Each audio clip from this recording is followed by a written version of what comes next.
Hello guys, welcome back to Agatha Christie's Murder on the Orient Express.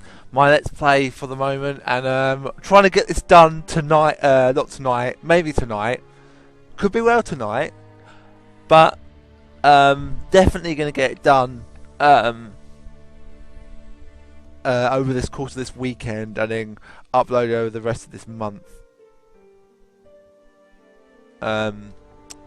So yeah, so let's continue with the rest of the game.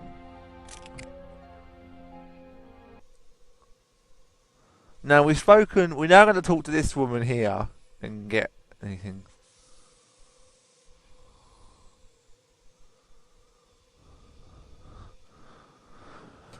So, I think before we do this, in fact no, we'll do it now. Get through. Hello, miss. There is more snow coming, I think. Greta, you know Monsieur Poirot has asked me to help him investigate the murder. Yeah, I have heard this. It is satisfactory with you? Very. Will you help me? I will try. May I have your passport, please? It is here. Greta Sigrid Olsen, 49 of Stockholm. Of course, I am a missionary now. Nurse at the school in Gemlik, and not much in Sweden.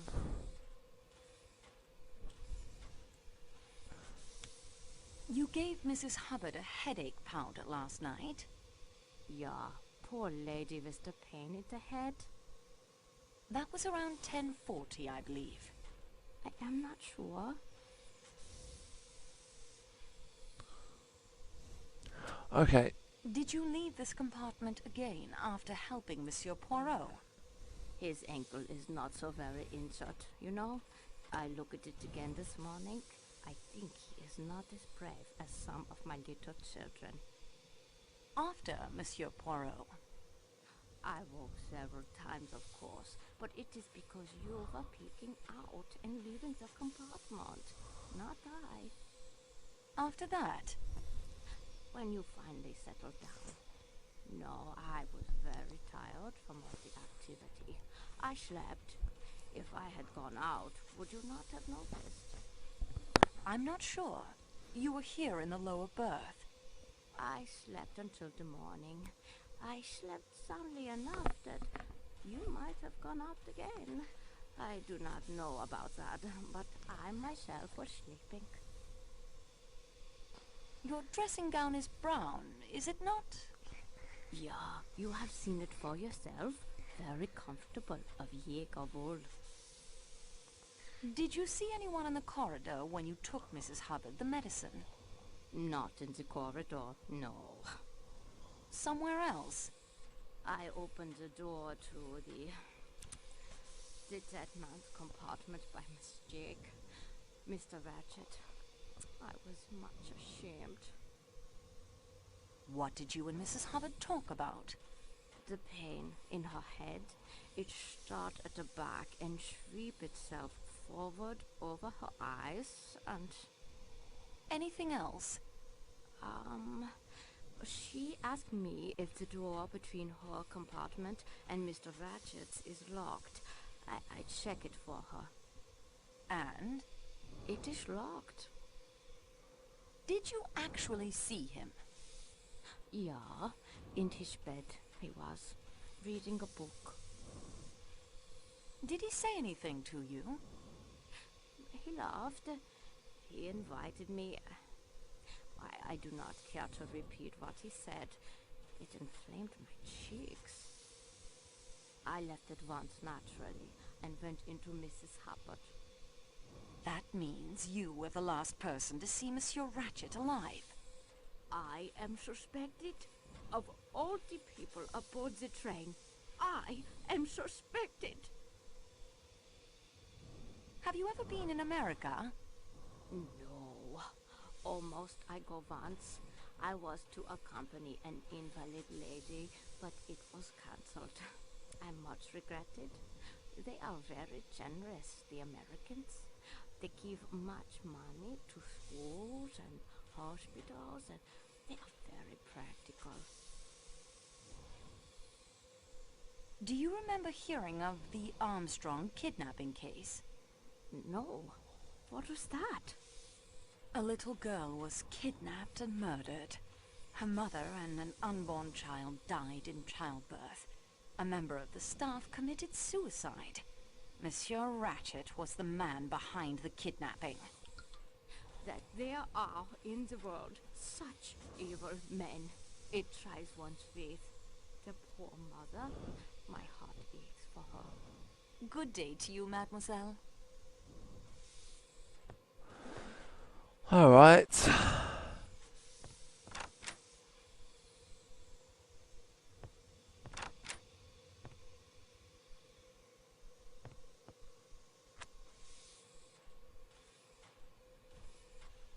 Yes, Fräulein. Frau Schmidt, I am helping Monsieur Poirot in the investigation of Monsieur Ratchet's death. Will you assist me? If I can. May I have your passport? Yeah, here it is. You are Hildegard Schmidt, aged 43, living in St. Petersburg? Where I attend Madame la Princesse, yeah. What can you tell me of your movements last night after dinner? I moved very little. I read to the princess Bleak House by the English writer Charles Dickens. The sudden stopping of the train interrupted us. Madame la Princesse luckily was not harmed. I returned to reading. I do not read aloud very well, but Her Excellency says that it is all the better. So it sends her better to sleep. When she became sleepy, she told me to go. I returned to the compartment I share with Fräulein Debenham. What time was that? It was very late. 1:30 or more. Tell me about Mary Debenham. She is a very agreeable young lady. She was already asleep when I came in after reading to Her Excellency. What color is Mademoiselle Debenham's dressing gown? It is a pale purple. Mauve, I believe the English say. Huh. Did Mademoiselle Debenham leave the room at all last night? Not after I returned.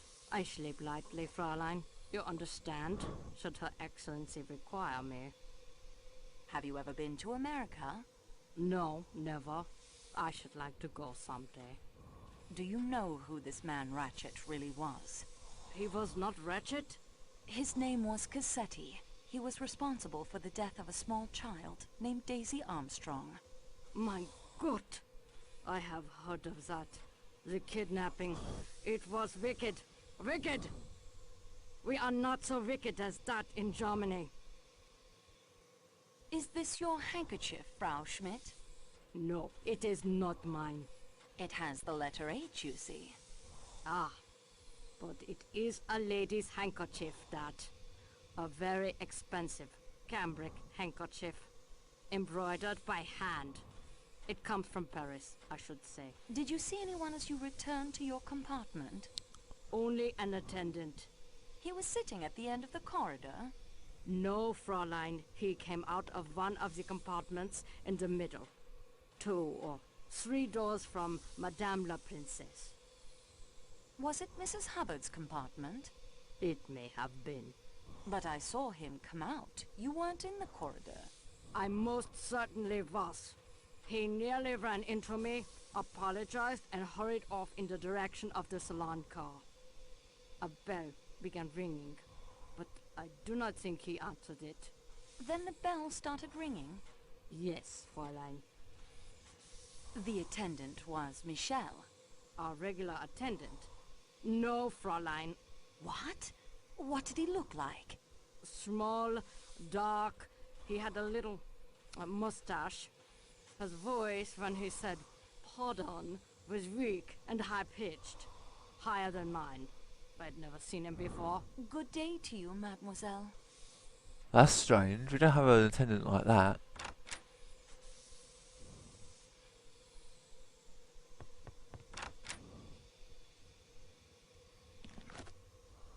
I'll put this into my scrapbook so I can take a closer look at it later.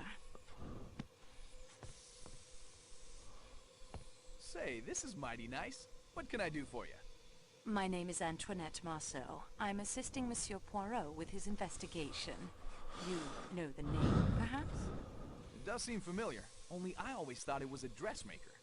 Monsieur, for all our sakes, please do not repeat that in front of Monsieur Poirot. Do you promise me? I think I just about promised you anything. Oh, darn it, there I go, sounding like Mr. Ratchet. You had enough of him, I expect, at the market in Istanbul. I didn't mean anything by it except, well, except it's the truth. I love your accent. A little bit of British, a little bit of French, a lot of heaven. Darn it, there I go again. It is not a problem, Monsieur, but we must be serious now, don't you agree? Serious, yes. Yes, of course. You are Monsieur Ratchet's secretary? Yes, for just over a year now. I met him in Persia. I'd come over from New York to look into an oil concession. I don't suppose you want to hear all about that. Getting oil out of Persia can get pretty difficult these days. Anyway, my friends and I had been let in rather badly over it. Mr. Ratchet was in the same hotel. He just had a row with his secretary, so he offered me the job. He was collecting antiquities, but not knowing any languages, was having kind of a hard time of it. I was pretty down and out, so I jumped at it. What can you tell me about Monsieur Ratchet? The actual truth is, Miss Marceau, it is Miss, isn't it? Wait, don't have to answer. None of my business. The truth is, I don't know anything about him. He never spoke of himself or his life in America. May I have your passport, please? Sure. Here you go. What is your full name, age, and address? Hector Willard McQueen. I'm 28. You're about what? 24, 25? Your address, Monsieur McQueen? That's right, Hector. Always saying the wrong thing. That's me. I live at 58 Warren Street, New York. You must have formed some theory about him, Monsieur McQueen. Well, yes, I did. For one thing, I don't believe Ratchet was his real name. I think he left America in order to escape from someone or something. I think he was successful until a couple of weeks ago. Oh, what happened then? He began to get letters, threatening letters. Did you see these threatening letters? Yes, it was part of my job to attend to his correspondence. Do you still have the letters? I've still got a couple in my files. How did Monsieur Ratchet act when he received the first letter? It's difficult to say. He passed it off with a laugh in that quiet way of his. Somehow, I felt that there was a good deal going on underneath the quietness. Just cut my fucking sound off then by leaning on my running mic. Or doing something. Did you know that Monsieur Ratchet had asked Monsieur Poirot to help him? No, I had no idea. Did you like your employer? No, I did not. Why not? I can't exactly say. He was usually quite pleasant in his manner. I'll tell you the truth. Antoinette, sorry, Miss Marceau. I disliked and distrusted him. He was, I am sure, a cruel and dangerous man. Were you on good terms with your employer? This is where I'm supposed to go all goose-fleshy and shifty-eyed, right?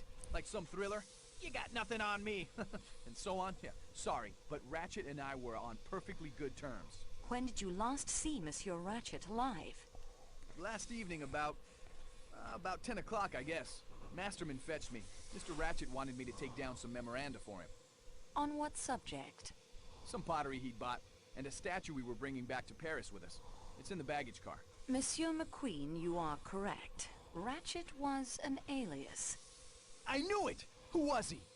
He was Cassetti, the man behind several notorious kidnapping cases, including the famous affair of little Daisy Armstrong. That damned skunk! If I'd known that, I'd have cut off my right hand before I'd write another letter for him. May he burn in hell! I didn't mean to upset you. I have reason to be upset. My father was the district attorney who handled the case. I saw Mrs. Armstrong more than once. She was a lovely woman, so gentle and heartbroken. If ever a man deserved what he got, Cassetti's the guy. I'm rejoicing. A man like that wasn't fit to live. You almost feel you could have murdered him yourself? I do. Seems I'm kind of incriminating myself here. Can you describe your movements last night? Let's see. I fell into conversation with that Englishman, Colonel Arbuthnot. Then I went to take down some memoranda for letters Mr. Ratchet wanted written, like I told you. When I came out, the colonel was down the hall waiting while the attendant made up his bed. He came along back to my room here, and we discussed world politics. The government of India, the Wall Street crisis. I don't, as a rule, cotton much to Britishers. They're a stiff-necked lot. But Arbuthnot is all right. Did you hear or see anyone in the corridor while you were talking? Let's see. Yes. The attendant passed along once from the direction of the restaurant car. I caught a glimpse of his uniform. Then, I do remember some woman in a silk, scarlet something or other. Again, just a glimpse. She was headed the other way, towards the restaurant car. Did you see her return? No. Now that you mention it, I don't think I did. But I suppose she must have. Oh, What time was it that the colonel left you? Pretty late. Getting on for 2 o'clock, I'd say. sorry about that, guys. I'm in quite a lot of pain with my legs. I went to football training today and it was so cold. And my legs was basically all seized up. All the muscles at the top of my legs.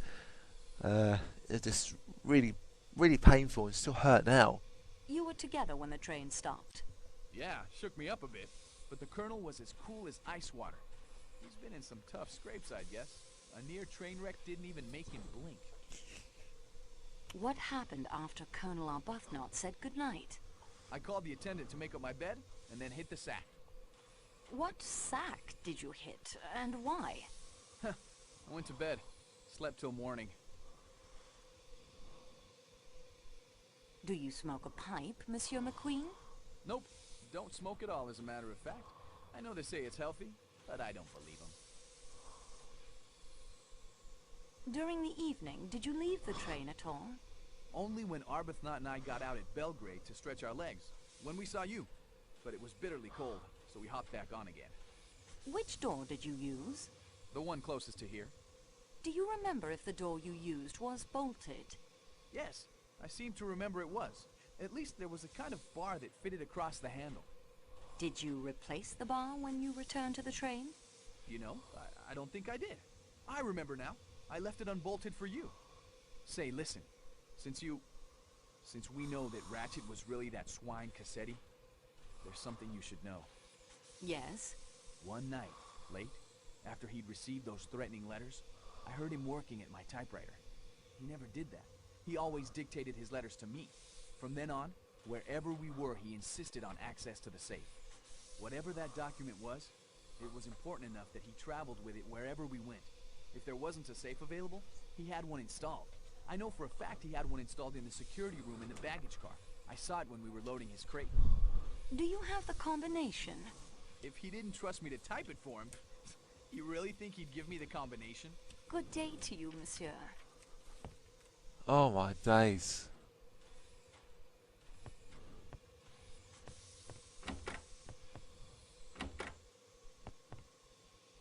Yes, miss? Monsieur Masterman? Yes. My name is Antoinette Marceau. I'm assisting Monsieur Poirot in his inquiries. Yes, the attendant has explained that to me. The service is quite good, I must say. I prize good service highly, of course. My compliments. Thank you. I would like to ask you some questions. Yes, I expect you would. I shall help in any way I can. You are the valet of Monsieur Ratchet. Yes, May I have your passport, please? of course. Here you are. Your full name, age, and address. Edward Henry Masterman, 51. 21 Friar Street, Clerkenwell. When did you last see Monsieur Ratchet? It must have been about 9:35 or 9:40 last night, miss. Can you tell me what happened when you saw Monsieur Ratchet? I went into Mr. Ratchet as usual, miss, and attended to his wants. What were your duties exactly? To fold or hang up his clothes, miss. Put his dental plate in water and see that he had everything he needed. Was his manner the same as usual? Well, miss, I think he was upset. In what way upset? Over our letter he'd been reading. He asked me if it was I who had put it in his compartment. Of course, I told him I hadn't done any such thing, but he swore at me and found fault with everything I did. Did your master ever take a sleeping draught? Always when traveling by train, miss. He said he couldn't sleep otherwise. Even the express affected him, I am sorry to say. Did he take it last night? I poured it into a glass and put it on the table for him, though I didn't actually see him drink it.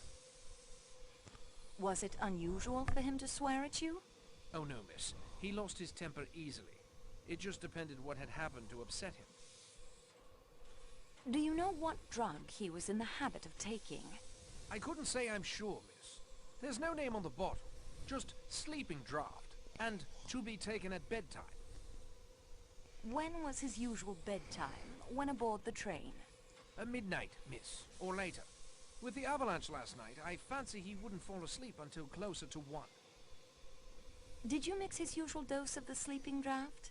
A half dose only, miss, at Mr. Ratchet's request. I can't say the reason. What happened next? I asked him if there was anything else he required. He asked me to send for Mr. McQueen. Then I left him. Was Monsieur Ratchet an early riser? It depended, miss, upon his mood. Sometimes he'd get up for breakfast. Sometimes he wouldn't get up till just on lunchtime. I would wait until the attendant came to collect me. Did you know that your master had enemies? Yes, miss. I had heard him discussing some disquieting letters with Mr. McQueen. Did you like your employer, Masterman? I should hardly like to say that, miss. He was a generous employer. But you didn't like him. Shall we put it that I don't care very much for Americans, miss? Do you know of any bad blood between your master and Monsieur McQueen? No, no, miss. Mr. McQueen was a very pleasant gentleman. For an American. How long have you been with Monsieur Ratchet? Just over 9 months, miss. Before that, I was with Sir Henry Tomlinson in Grosvenor Square. I was with him for several years before he left for East Africa. Have you ever been in America? No, miss. Do you remember the Armstrong kidnapping case? Well, yes, I remember reading something about it. A little baby girl, wasn't it? Very shocking affair. But what has that... Your employer, Monsieur Ratchet, was the man behind the kidnapping. I'm at a loss for words, miss. I can hardly believe it. Are you a pipe smoker? No, miss. I only smoke cigarettes. Gaspers, miss. What did you do after leaving your master? I told Mr. McQueen, miss, that the master wanted him. Then I came along here to my compartment and read. I was in bed by 10:30. Who do you share this room with? A big Italian fellow. Does he speak English? A kind of English, miss. He's been in America. Chicago, I understand. He was in here playing cards with another American, a Mr. Hardman. The game broke up soon after I entered, and Mr. Hardman left. Do you and the Italian gentleman talk together much? No, miss. I prefer to read. At present, I'm quite enjoying Love's Captive by a Mrs. Arabella Richardson. At about 10:30, the Italian fellow wanted to go to bed, so the attendant came in and made the beds up. Did you go to bed then? I went to bed, but I didn't sleep, miss. I had a toothache. I am so sorry.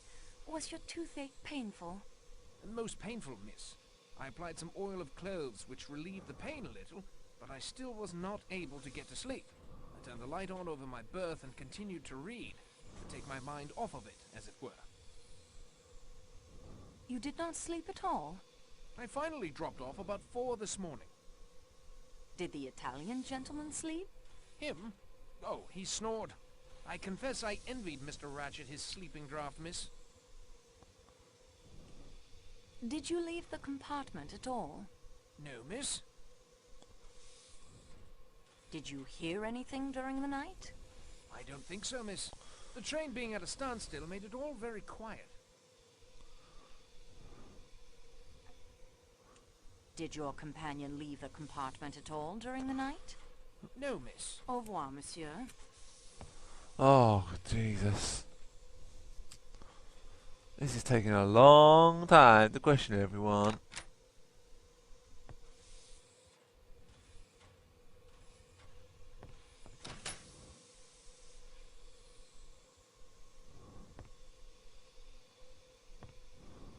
I'm not in the mood to talk at the moment.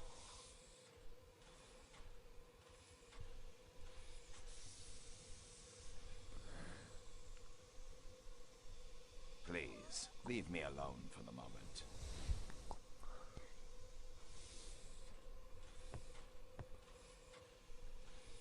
Monsieur Foscarelli. Ah, Signorina! I have been told you aid the great Hercule Poirot in his investigations. I will help you in any way I can. May I have your passport, please? Of course, of course! Here you are! You are Antonio Foscarelli. I see here you are a naturalized American citizen. Yes, Signorina. It is better for my business. I am, as you can see, a salesman of motor cars. I do big business. I am up to date. I understand salesmanship. What do you smoke? A pipe, cigarettes, cigars? Cigarettes only. You travel frequently to and from the United States? Yes, for the past 10 years or so. Did you ever come across Monsieur Ratchet? Never, but I know the type. Oh, yes. It is very respectable, very well dressed, but underneath it is all wrong. I should say he was a big crook. I give you my opinion for what it is worth. Your opinion is quite right. Monsieur Ratchet was Cassetti, the kidnapper. What did I tell you? I have learned to read the face. It is necessary. Only in America do they teach you the proper way to sell. Please tell me your movements last night after dinner. With pleasure. I stay here in the salon car for a while. It is more amusing. I play cards with the American gentleman who sells the typewriter ribbons. We talk shop, afterwards we retire to my compartment and play the cards some more. And talk more shop. That one, though, he is not the salesman Foscarelli is, I can tell you. Do you remember the Armstrong case? I do not quite remember, but yes. The name, it was a little girl, was it not? A baby, una bambina. Yes. Ah, well, these things, they happen, even in a great country like America. Have you ever come across any members of the Armstrong family? It is difficult to say. I see so many people, you understand. I'll give you some figures. Last year alone, I sold... Please, monsieur, confine yourself to the point. With a great pleasure. What time did you go to your compartment? Oh, it was early. 8:30 or so. What time did you stop playing cards in your room? Not yet 10 o'clock. That stuffed shirt of a valet who shares the compartment with me came back from attending his master. A miserable people, the English. Not sympathetic. He sits in the corner, very stiff, reading a book. Mr. Hardman and I, we lose our taste for the cards, and Mr. Hardman, he goes off to his own room. The attendant makes up our bets. What time did you go to bed? I lay on my bunk for a while. The Englishman has, I think, the toothache. He gets out a little bottle of stuff that smells very strong. He moans and groans. I drop off around 10:30. Whenever I wake, I hear him groaning. Do you know if Monsieur Masterman left the room at all during the night? I do not think so. If the door opened, the light from the corridor, one wakes up automatically thinking it is the customs examination at some frontier. Did Monsieur Masterman ever speak of his master? I tell you, he did not speak, even to introduce himself. He was not as sympathetic, a fish. That will do for now, Monsieur Foscarelli. Okay, so we're moving along quite swiftly with everything. May I have your passport, please? Oui, mademoiselle. You will find it in room 1-2 in the Athens-Paris coach. What can you tell me of your movements after dinner? I came in here to attend to the bar after everyone went to their homes. I cleaned the salon car and went to the Athens-Paris coach to rest. What time was that? I closed the bar at midnight, so it would be a few minutes after that. Did you see or hear anything unusual last night? No, mademoiselle. The Athens-Paris coach was very quiet. And of course, the door leading to the Calais coach is locked. One can pass through only if Pierre Michel or Matteo opens it for him. What do you know of Klaus, the chef?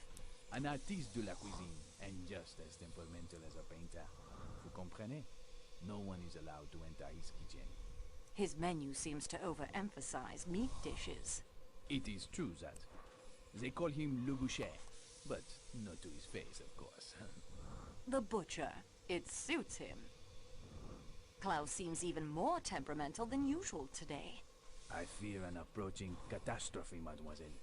Worse than avalanches and murder. Certainement. Special dinner menus, as you no doubt know, are printed in advance of our departure in Istanbul. Here is tonight's menu. As you can see, tonight is to serve Wiener Schnitzel and Eldafe Salat, native dishes of Austria, in honor of the Count and Countess Andrani. Veal and potatoes. Why does this not surprise me? But so many have asked for the salads, almost in defiance of Chef Klaus, and the porters have failed to put aboard enough vinegar and olive oil for the Eldafe Salat. Klaus is in a rage. The embarrassment will be too much for him. Okay, so I have actually watched an LP on this game, so I do actually know what to do in some bits on the next bit, because obviously I have played this game up till this actual point actually, so I was very close to the end when I stopped. I got to, remember the safe that was mentioned in the secret compartment? There was a door back in the luggage. I got to that point, opened it all up, done all that, but then couldn't open the safe. So I gave up. What do you know of Klaus's movements last night? As usual, he stayed in his precious kitchen, preparing his pastries and sauces for the next day's meals. He passed through the salonka a few minutes before midnight in a rage because one of the steak knives is missing. Passengers will take anything as a souvenir if it is not bolted down. Why, the things that have gone missing on this trip would astound you. But perhaps they were not all taken as souvenirs. Perhaps some person, in order to do good, borrowed them? Mademoiselle, forgive me, but I do not understand what you are talking about. Let it pass. What did Klaus do after he entered the salon car? Nothing. We went together to the Athens-Paris coach. Do you know Monsieur Ratchet was killed with a knife? I had heard this, oui, but why? You think Klaus may have stabbed him? A chef that temperamental? If someone was to criticize his masterpieces? Mais non, mademoiselle. C'est très absurd. Klaus would not stab anyone. Not with a knife. He would hack them into little medallions with his cleaver. Good day, monsieur. Well, that makes it so much better, doesn't it?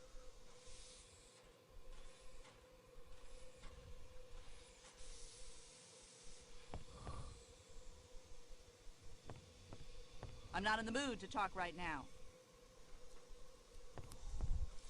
Count Andrigny, I am acting on behalf of Monsieur Hercule Poirot in this matter.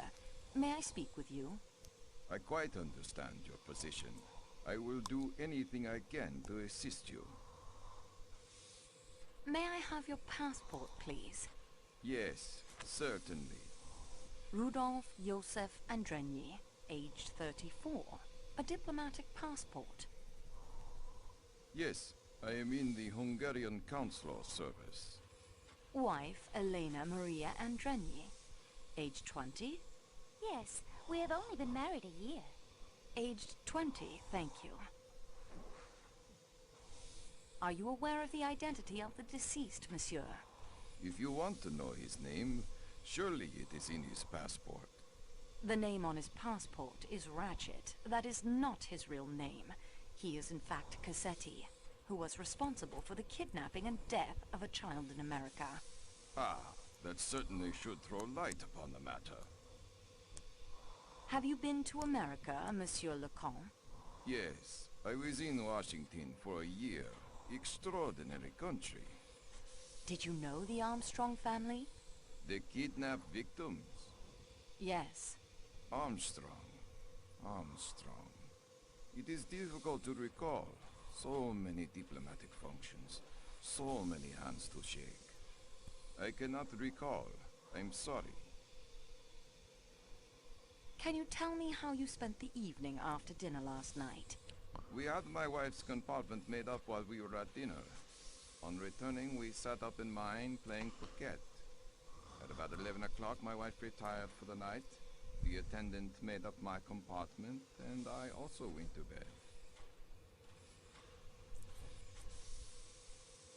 The sudden stop of the train awakened you?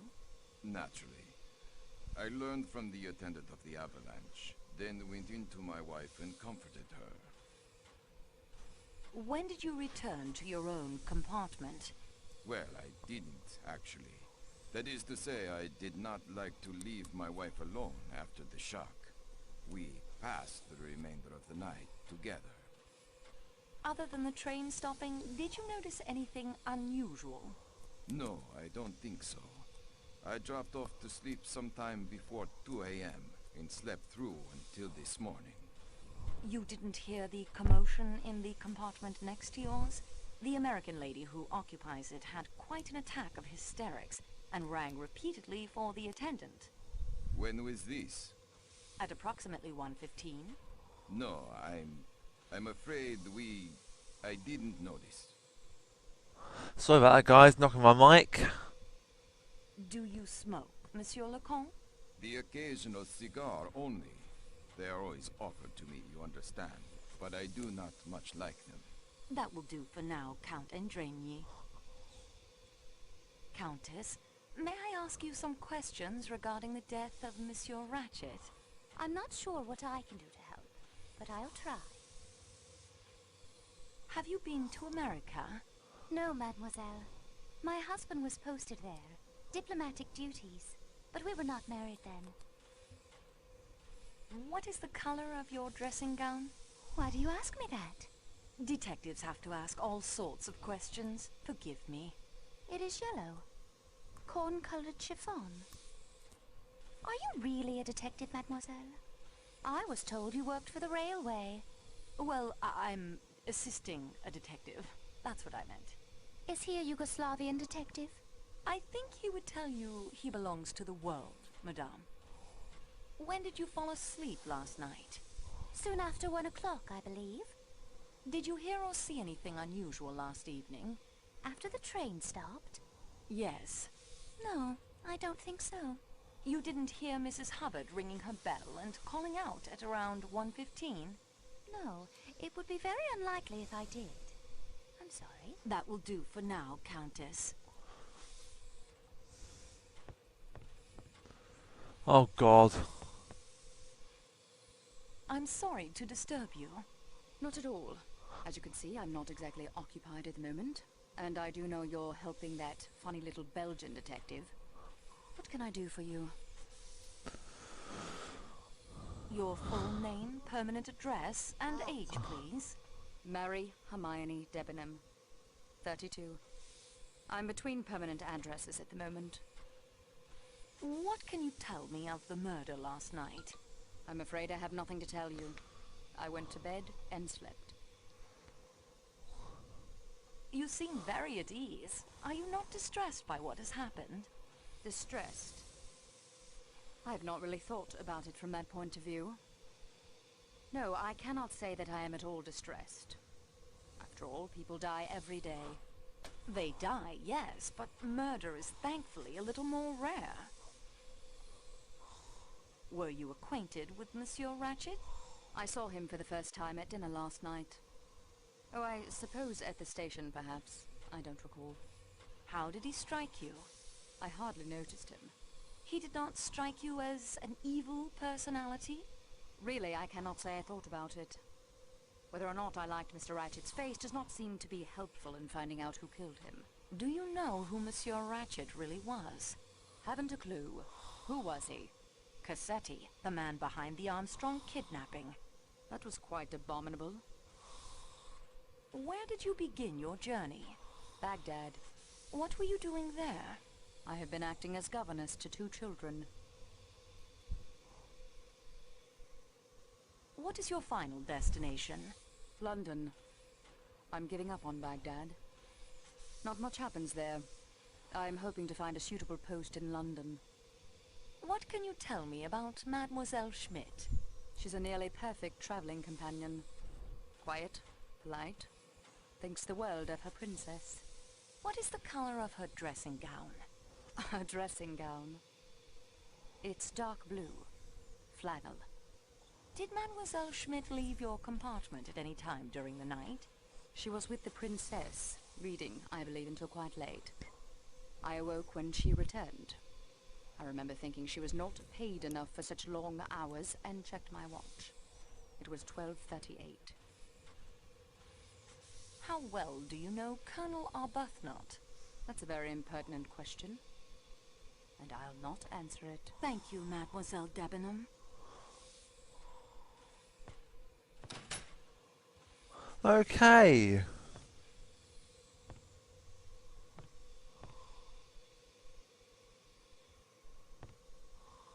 These menu cards are perfect for collecting fingerprints.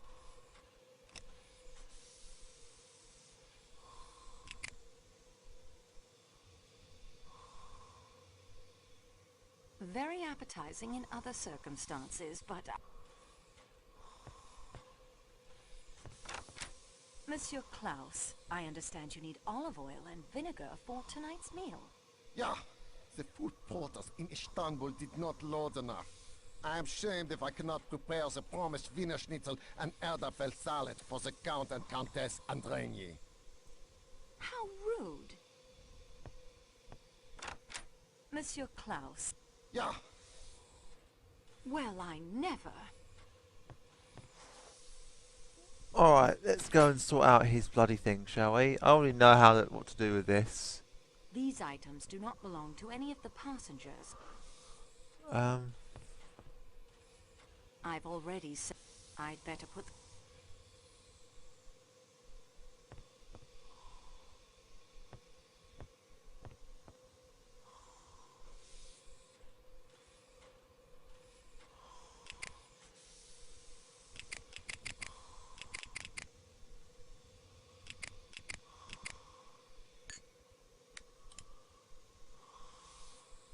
This is neither... Huh?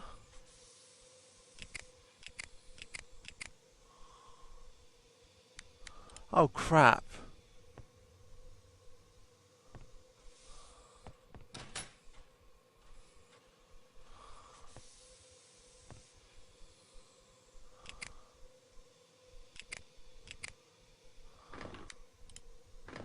I can't take that upon...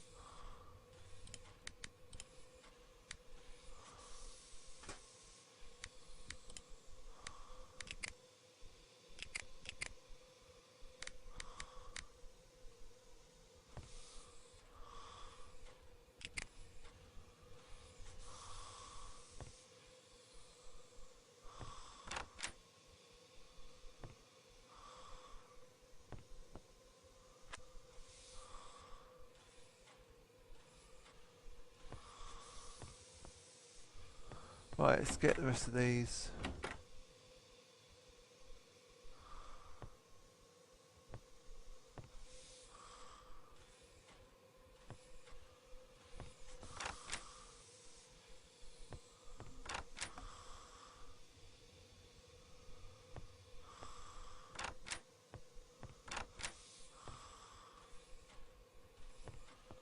Quite interesting.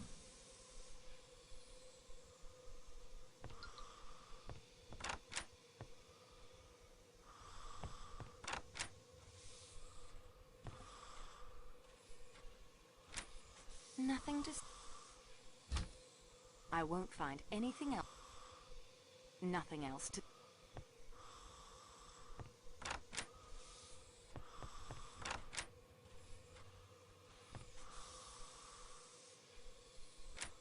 I see nothing.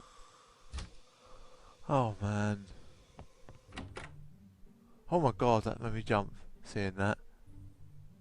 I'll take that key, Mr. Hardman. If you don't give it to me, I can have a couple of the train's staff take it from you. I'd like to see them try. Would you really?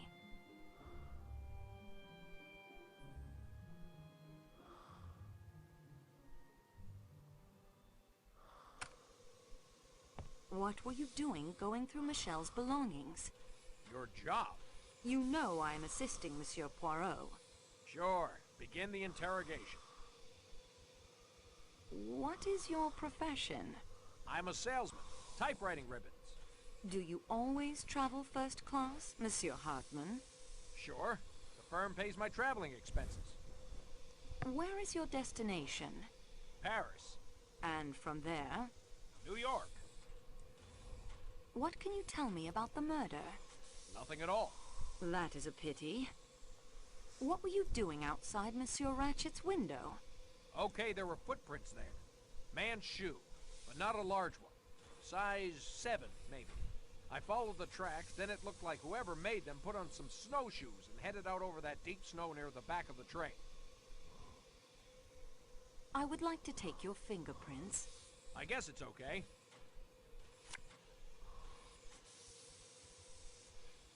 Perhaps, Monsieur Hartman, you could tell me why I found a blackjack, or sap as I believe it's called, in your suitcase? How do you know what it's called? Crime is a hobby of mine. Yeah? Well, why don't you try knitting instead? You people are serious about this investigation, aren't you? Of course. You have heard of Monsieur Poirot? Yeah, I have.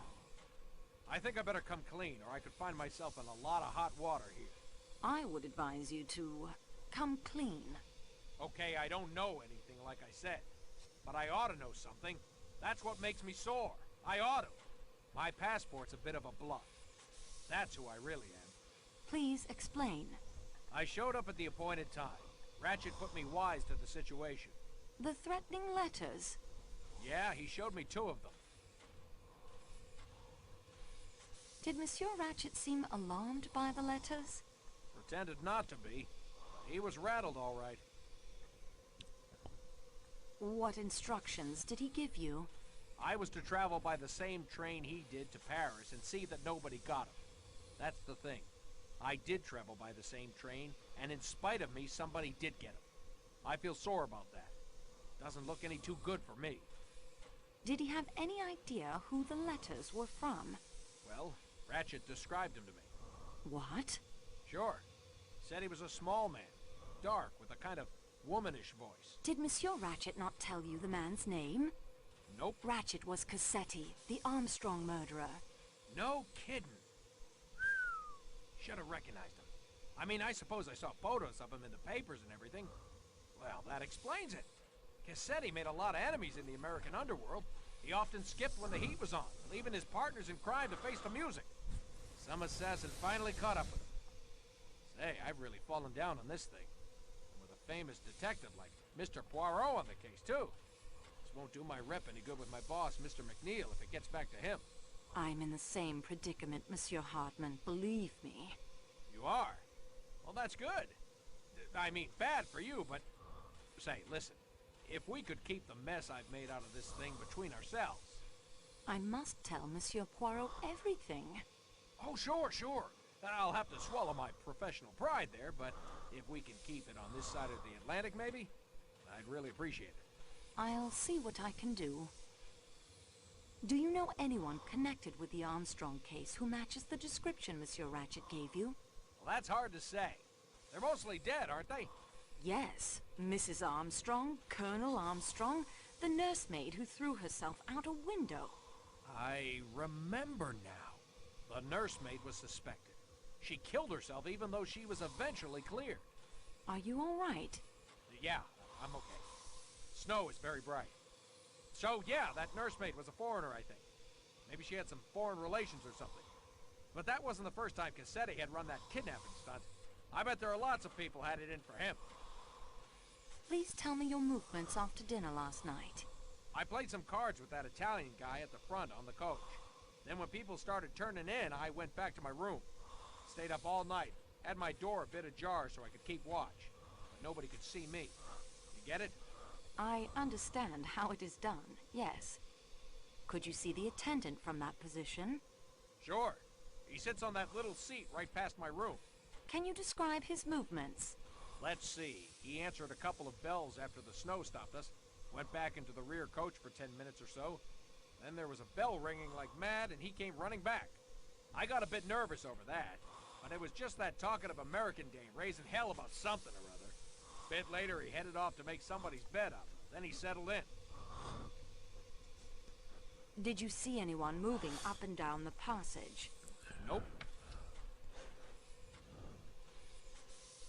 Is there anyone on the train who can confirm your identity? My credentials are taped to the bottom of the table in my compartment, along with my real passport. I'm sure you can find them. Do you smoke, Monsieur Hartman? Sure. I've got some cigarettes in my room. Come on by this evening after things quiet down. I can be far more entertaining than that mouse of a woman in your room. No, thank you. That will do for now, Monsieur Hartman.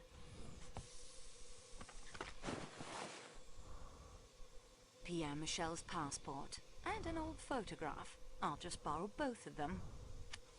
I won't find any... Not now, Miss Marceau. I have some serious thinking to...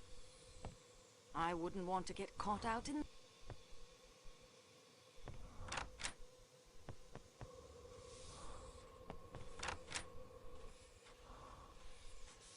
I enjoy winter, but only when I can look out at it from the comfort of a room with a fire crackling in the fireplace.